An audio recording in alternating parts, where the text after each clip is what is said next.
بسم اللہ الرحمن الرحیم، السلام علیکم ورحمۃ اللہ وبرکاتہ۔ آج ہمارا 22 پارہ ہے۔ اللہ کا فضل اور کرم مانگتے ہوئے ہم سٹارٹ کرتے ہیں سورۃ الاحزاب۔ نبی صلی اللہ علیہ وسلم کی بیویوں، تم عام عورتوں کی طرح نہیں ہو۔ اگر تم اللہ سے ڈرنے والی ہو تو دبی زبان سے بات نہ کیا کرو۔ دل کی خرابی کا مبتلا کوئی شخص لالچ میں پڑ جائے، بلکہ صرف سیدھی بات کیا کرو۔ یہ کن کو بتایا جا رہا ہے؟ سورۃ الاحزاب 32 آیت میں پردے کے حوالے سے بتایا جا رہا ہے کہ اتنی آہستگی نرمی سے بات نہیں کرنی ہے، آپ کوئی عام نہیں ہے، ٹھیک ہے؟ تو دین والوں کے لیے یہ کہا گیا ہے کہ سختی کے ساتھ، غیر محرم سے سختی کے ساتھ بات کرنی ہے کہ کہیں اس کے دل میں آپ کے لیے کوئی لالچ پیدا نہ ہو جائے، بس سیدھی صاف بات کر کے نکل جاؤ۔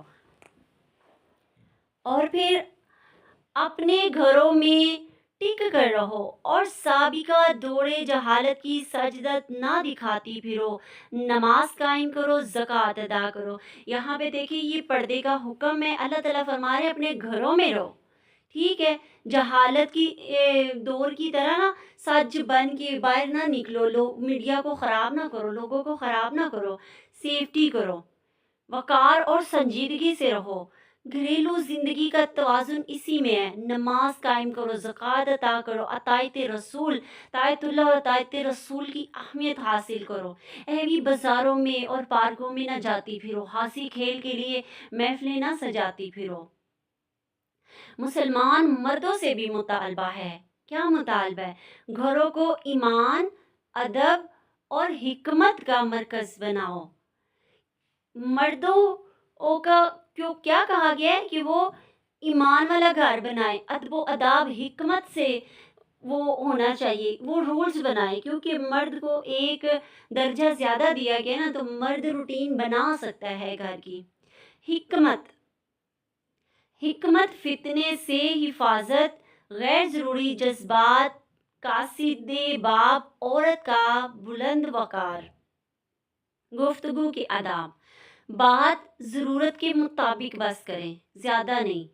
بناوٹ سے پاک ہو، لمبی چوڑی باتیں نہ کریں۔ انداز سادہ اور باوقار ہو، اتنی شوخیاں نہیں مارنی۔ الفاظ یا پیغام واضح ہو، اتنی لمبی لمبی کہانیاں سنا دو، اصل مفہوم کی طرف آئے نہ۔ بات ضرورت کے مطابق اور دی پوائنٹ بات اور اہم بات جس مدعے کے لیے کی جا رہی ہے وہ مدعا بھی سامنے آئے۔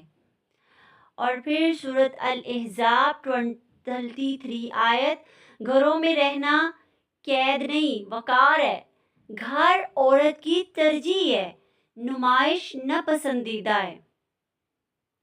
کیا بتایا گیا ہے یہاں پہ کہ جب عورتوں کو کہا گیا کہ وہ گھروں میں رہیں، بازاروں میں نہ جائیں، اپنا سنگھار بن ٹھن کے وہ نہ دکھائیں جہالت کی طرح، نہ بھٹکتی پھرے، تو انہوں نے کہا کہ ہم قید ہو جائیں۔ تو فرمایا جا رہا ہے کہ یہ وقار ہے، عورت کی عزت ہے، عورت کی بلندی ہے گھر میں رہنا، قید خانہ نہیں ہے، ٹھیک ہے؟ جس کو سمجھ نہیں آتی اس کو قید خانہ لگتا ہے۔ کیا عورت گھروں تک محدود ہے؟ ازواج مطہرات کی تدریس: نبی صلی اللہ علیہ وسلم سے براہ راست سوال اور تربیت، ہجرت اور غزوات میں شمولیت، زخمیوں کا علاج و معالجہ۔ اسلام نے عورت کو وقار کے ساتھ جینا سکھایا ہے۔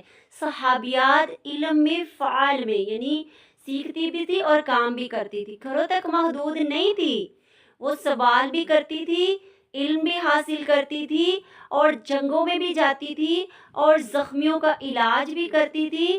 اور کیونکہ اللہ تعالیٰ نے عورت کو مقام دیا ہے، گھر میں صرف اس کو رہنا ہے، عزت وقار کے ساتھ جینے کا طریقہ بتایا ہے، باہر نکلے کے حدود بتائے ہیں، کھلے عام سے روکا ہے، بے حیائی سے روکا ہے، زیادہ بولنے سے روکا ہے، ہر کسی سے فری ہونے سے روکا ہے۔ عورت کی تربیت کی جا رہی ہے، مرد کو بتایا جا رہا ہے کہ وہ ادب والا، دین والا گھر بنائے، عبادت والا گھر بنائے، ماحول کو اچھا کرے، کیونکہ سب سے پہلے مرد کی چل جاتی ہے جلدی گھر میں۔ پھر باہر نکلنے کی شرائط ہے کہ با کردار اور باوقار انداز ہونا چاہیے آپ کا، بلا ضرورت نہیں نکلنا، ہم نے زینت کی نمائش نہیں کرنی، نامحرم کی طرف توجہ نہ کھینچیں۔ اب اس میں دیکھیں بتایا گیا کہ آپ کو قید نہیں کیا گیا، جو کہتے ہیں قید کیا گیا ان کے لیے جواب ہے کہ با کردار اور باوقار انداز ہونا چاہیے آپ کا۔ کیسا؟ مثلاً بلا ضرورت نہ نکلے اور تیار شیار ہو کے لوگوں کو نہ دکھاتی پھرے، اپنا جسم نہ دکھاتی پھرے، اپنا میک اپ نہ دکھاتی پھرے، بلکہ اپنے آپ کو چھپا کے چلے۔ پھر زکوٰۃ کے فوائد، بخل ختم ہوتا ہے، دنیا کی محبت کم ہوتی ہے، درد دل پیدا ہوتا ہے، معاشرتی توازن رہتا ہے، صالحہ معاشرہ قائم رہتا ہے۔ یہ کنجوسی ہے نا جو کیسے نکلتی ہے؟ زکوٰۃ کے فائدے ہیں، صدقات کے فائدے ہیں۔ زکوٰۃ ایک تو آپ کے مالوں کو پاک کر گیا، دوسرا حکم کی پابندی کر دی، اطاعت کر دی، تیسرا کہ مال ایک جگہ نہیں رہا، آپ کے دل میں مال کی محبت پیدا نہیں ہوئی، اور کنجوسی بھی ختم ہوگی۔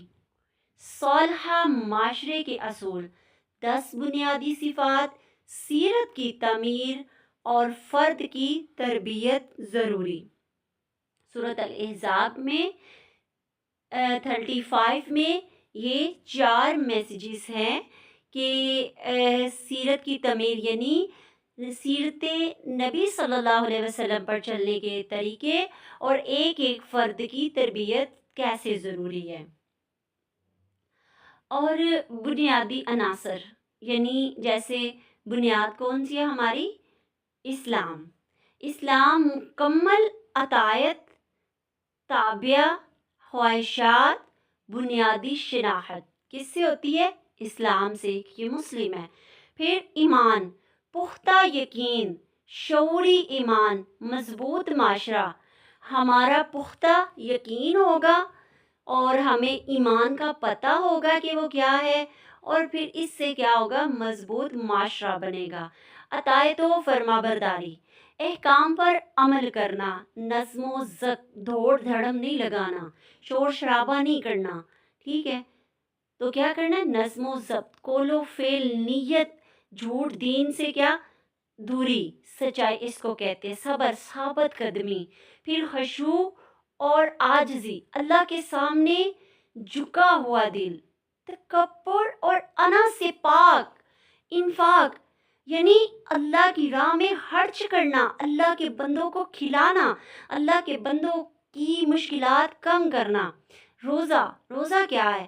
نفس پر قابو، حدود کا شعور، اخلاقی ضبط یعنی ہر برائی ختم۔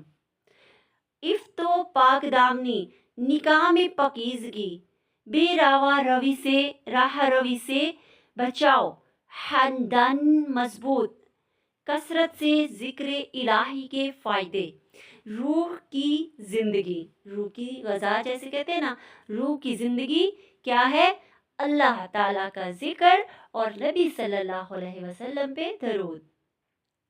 اور خاتم النبیین صلی اللہ علیہ وسلم، کامل یقین، ان سے محبت، ان کے لائے ہوئے دین پر عمل اور اس کی وجہ سے شاہد یعنی گواہی، نبی صلی اللہ علیہ وسلم کی صفات، شاہد، حق کے گواہ، نبی صلی اللہ علیہ وسلم کیا تھے؟ حق کے گواہ، مبشر بھی ان کا نام ہے، یعنی رحمت کی خوشخبری، جنت کی خوشخبری، مغفرت کی خوشخبری، مایوسی کے مقابلے میں امید، سراجی منیر، خود روشن، دوسروں کو روشنی دینے والے، جہالت کو ختم کرنے والے، نذیر، اللہ کی پکڑ سے خبردار کرنے والے، گناہ اور ظلم کے نتائج بتانے والے، داعی اللہ، کسی ذات یا گروہ کی طرف نہیں، صرف اور صرف اللہ تعالیٰ کی دعوت۔ کسی پارٹی کا آپ نے کسی پارٹی کی دعوت نہیں دینی، کسی مجمع کی دعوت نہیں دینی، کسی گپ شپ کی دعوت نہیں دینی، بلکہ کیا دعوت دینی ہے؟ اللہ کی دعوت دینی ہے۔ ازواج مطہرات کا مقام بلا شبہ نبی تو اہل ایمان کے لیے ان کی اپنی زندگی پر مقدم ہے اور نبی کی بیویاں ان کی مائیں ہیں، مگر کتاب اللہ کی رو سے عام مومنین مہاجرین کی یہ نسبت رشتہ دار ایک دوسرے کے زیادہ حقدار ہیں۔ البتہ اپنے رفیقوں کے ساتھ تم کوئی بھلائی کرنا چاہو تو کر سکتے ہو، یہ حکم کتاب الہی میں لکھا ہوا ہے۔ یعنی قریبی رشتہ داروں اور ان کے ساتھ رفیق دوستوں کے ساتھ کوئی بھی بھلائی کا کام ہم کرنا چاہے ہمیں کھلے عام اللہ نے بتایا کہ کر سکتے ہیں۔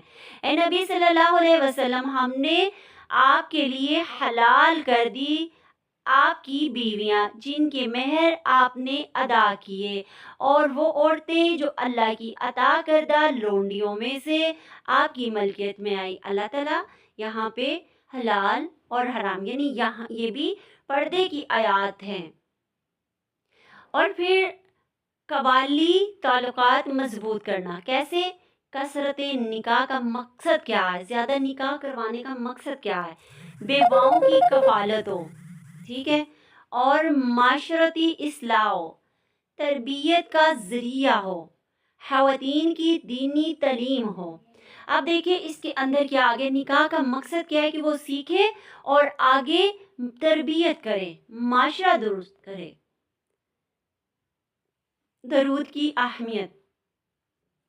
اللہ تعالیٰ اور اس کے ملائکہ نبی صلی اللہ علیہ وسلم پر درود بھیجتے ہیں۔ اے لوگو جو ایمان لائے ہو، تم بھی ان پر درود بھیجا کرو اور سلام بھیجا کرو۔ اللہ تعالیٰ نے یہاں درود کی اہمیت بتا دی ہے، اور ان لوگوں کے لیے جو کہتے ہیں کہ فلاں فلاں فلاں درود نہیں پڑھتا اور پڑھتے ہیں اور نہیں پڑھنا چاہیے، ان کے لیے میسیج قرآن میں آ گیا کہ درود سب سے عظیم ہے، کیونکہ اللہ نے حکم دیا تم بھی پڑھو، میں بھی پڑھتا ہوں، میرے فرشتے بھی پڑھتے ہیں، اور ایمان والو تم بھی پڑھو۔ پردے کی اہمیت۔ جلباب چادر ہے جو میں نے بتائی تھی نا کہ آپ نماز کے لیے بھی استعمال کیا کریں، تو یہ وہ چادر ہے جلباب، بڑی چادر جو سر سے اوڑھی جائے، زینت کو چھپائے، صرف کندھوں پر نہ ہو، ٹھیک ہے، ہندو حال نمایاں نہ ہو، مطلب کچھ بھی اس کے اندر آپ کا نمایاں نہ ہو، ایسی چادر ہے وہ۔ کیا فرمایا گیا؟ اے نبی صلی اللہ علیہ وسلم اپنی بیویوں، بیٹیوں، اہل ایمان کی عورتوں سے کہہ دیجئے کہ وہ اپنی چادروں کے پلو لٹکا لیا کریں، یہ زیادہ مناسب طریقہ ہے تاکہ وہ پہچان لی جائیں اور نہ ستائی جائیں۔ اللہ تعالیٰ غفور الرحیم ہے۔ یہاں پر بتایا گیا جلباب کی تعریف کرائی گئی کہ وہ ایسی ہی چادر ہے جیسا کہ قرآن میں حکم آیا ہے کہ وہ ایسی چادر ڈال لی جائے کہ وہ صرف ایمان والی عورت پہچانی جائے۔ دیکھیں اللہ تعالیٰ نے ایمان والیوں کو الگ کر دیا ہے۔ اللہ تعالیٰ فرما رہے کہ جو میرا حکم مانتا ہے نا وہ ایمان والا ہے، تو جب وہ اپنے آپ کو ڈھانپ کے نکلے گا نا، اس کی پہچان ہے یہ پکا ایمان والا ہے۔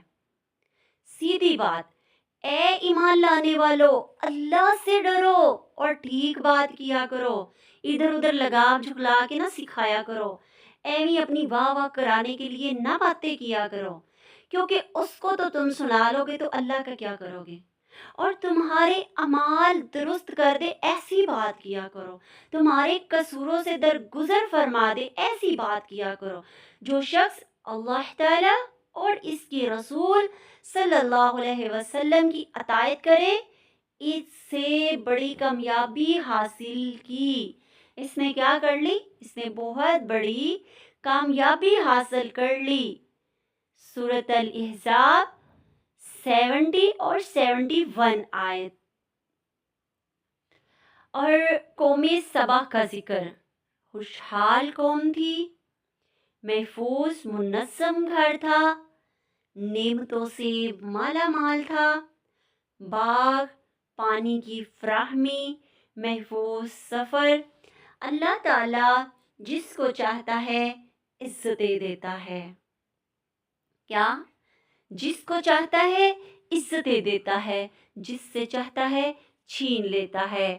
تو بس اسی سے ڈرو، اسی سے ڈرو کیونکہ وہی اس لائق ہے۔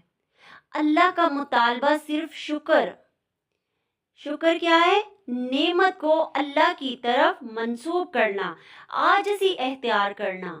اور ناشکری کیا ہے؟ نعمت کو گناہ کا مال سمجھنا، عطائیت کو بوجھ سمجھنا۔ اب اللہ تعالیٰ نے نعمت دی، آپ نے شکر نہیں کیا، تو اس کا مطلب یہ گناہ کا مال تھا، اس لیے آپ نے اللہ کا شکر ادا نہیں کیا۔ لیکن اللہ کو شکر کرنا بہت پسند ہے۔ ہر نعمت پہ انشاءاللہ میں اور آپ اللہ کا شکر کریں گے۔ چل کے آئی ہیں، اللہ کا شکر کریں، بیٹھی ہوئی ہیں، اللہ کا شکر کریں، اتنی دیر سے سن رہی ہیں، سماعت کر رہی ہیں، شکر کریں، اندر بول رہی ہیں، بولنے کی طاقت ہے، اللہ کا شکر کریں۔ ٹھیک ہے؟ ناشکری سے بچنے کی تلقین کی گئی ہے۔ باغات کانٹوں میں بدل جائے گا، بند ٹوٹ جائے گا، خوشحالی زوال میں بدل جائے گی۔ کیوں؟ اگر ناشکری کی تو ہم نے کیا کرنا ہے؟ ہم نے اللہ تعالیٰ کا ہر حال میں شکر کرنا ہے کہ اے رب تیرا شکر ہے، آپ نے یہ زندگی عطا کی ہے، آپ نے مجھے وقت عطا کیا ہے، آپ نے مجھے چلنے کی، سننے کی، بولنے کی، ادھر بیٹھنے کی توفیق عطا کی ہے، مجھے قرآن والا بنا دیا، نماز والا بنا دیا، ایمان والا بنا دیا، پکا مومن بنا دیا۔ شکر کے اصول کیا ہیں؟ دیکھتے ہیں۔ نعمت پر اللہ کی تعریف کرنا، جب کوئی نعمت ملے نا اس میں اللہ کی تعریف کرنا، اللہ اکبر، سبحان اللہ، اللہ تو شانوں والا ہے۔ پھر نیکی میں اوپر دیکھنا کہ وہ رب ہے، وہی مجھے عطا کرتا ہے، میں نے چلنا ہے۔ مشکل میں نعمتوں کو یاد کرنا۔ ہم کیا کرتے؟ یاد نہیں کرتے بلکہ برا کہہ رہے ہوتے ہیں۔ تو اللہ تعالیٰ نے ہمیں جتنی چیزیں عطا کی ہیں نا، اس کا ہم نے شکرانہ ادا کرنا ہے، اللہ کا شکر کر کے۔ اللہ تعالیٰ ہمیں ماننے والا بنا دے۔ ہم نے داؤد علیہ السلام کو اپنے ہاتھ سے بڑا فضل عطا کیا۔ ہم نے حکم دیا کہ اے پہاڑوں، اس کے ساتھ ہم آہنگی کرو، اور یہی حکم ہم نے پرندوں کو بھی دیا، ہم نے لوہے کو بھی ان کے لیے نرم کر دیا۔ کس کے لیے؟ حضرت داؤد علیہ السلام کے ساتھ اللہ نے اتنا فضل کیا۔ تو اللہ تعالیٰ ہمارے ساتھ بھی فضل اور رحم کا معاملہ فرمائے، آمین۔